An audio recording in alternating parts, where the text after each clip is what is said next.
Yo, what's up mga tol? Dahil madumi na nga ang ating motorsiklo ay siyempre magpapakarwas muna tayo o kaya motor wash. Siyempre dito lang yan, 5 pesos lang ang hulog. Ay siyempre meron ka ng pakupsit-kupsit. At siyempre mga tol, siguradong tanggal-tanggal ang mga putik-putik na yan. Di joke lang, kailangan lang talaga kasing linisan kasi maputik na mga brad. Sa sobrang lakas ba naman ng pressure, iwan ko lang kung hindi matanggal pati pintura.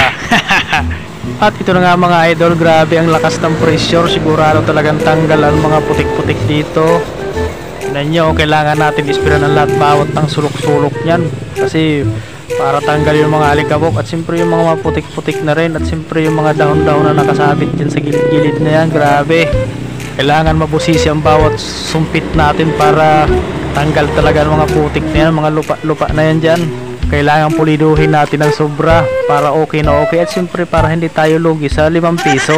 At siyempre sa halaga 5 piso ay siyempre sulit na sulit at siyempre talagang malinis na malinis ang motor mo. Bali meron naman pala ako guys nakitang destinasyon na pupuntahan natin kaya abang-abangan nyo lang yan. At siyempre para lagi kayong updated, paki-follow na lang ang aking Facebook page at siyempre paki-subscribe na rin ang aking YouTube channel. At siyempre don't forget pala follow and share and comment. English na yun mga idol ha, kailangan maka-follow na kayo at subscribe. Sa paglilinis ko kasi mga idol ng motor ay minamano-mano ko lang to kasi wala kaming water pressure, kaya minamadali ko at tinatansya ko ang bawat spray ko sa motor para malinis at wala akong makalimutan mga putik-putik. Kasi ang alam ko dito guys, ibawat siguro hulog ng 5 piso ay 3 minutes. Siyempre para sa akin kung may lang naman ang putik-putik sapat na yun. Matapos man ang halagang minuto sa 5 piso ay siyempre okay na at malinis na. Kailangan siguraduhin natin sobrang linis talaga. So ito na nga mga idol, tingnan nyo, inulit-ulit ko nang sumpitin ang mga bawat sulok. Kaya kahit hindi ko nasabunin ito mga idol, siguradong malinis na to. At siyempre mas okay na rin siguro na hindi ko nasabunin para iwas kupas ang pintura. At siyempre pala mga idol, bago ko makalimutan ay salamat pala sa mga followers ko, sa mga nag-aabang na mga ina-upload ko, na nanonood ng mga video ko, at siyempre sa mga nagsishare ng mga video. So ito na nga mga idol, medyo okay na ang paglilinis natin pero kailangan lang natin na ulit-ulitin habang hindi pa tapos ang minuto ng paghuhugas natin. Kasi sayang ang pressure ng tubig habang may ibubuga pa, sige-sige lang.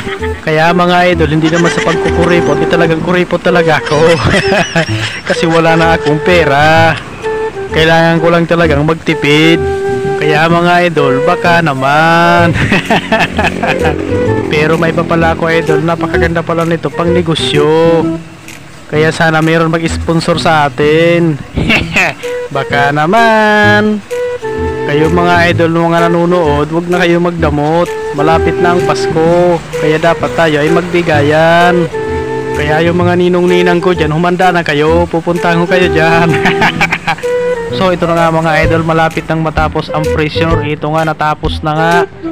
At siyempre kailangan natin ibalik sa dati ang hose na to. At siyempre pagkatapos yan ay pupunasan na natin. Oh, yan nga guys, malinis na naman. Puging-pugi na naman ang ating motor. Kaya yung mga marurumi ang motor dyan, alam na this, pumunta na kayo sa malapit na water pressure para makapaglinis na rin kayo ng mga motor nyo. At siyempre mga idol, yung mga magdadrive dyan, drive safe!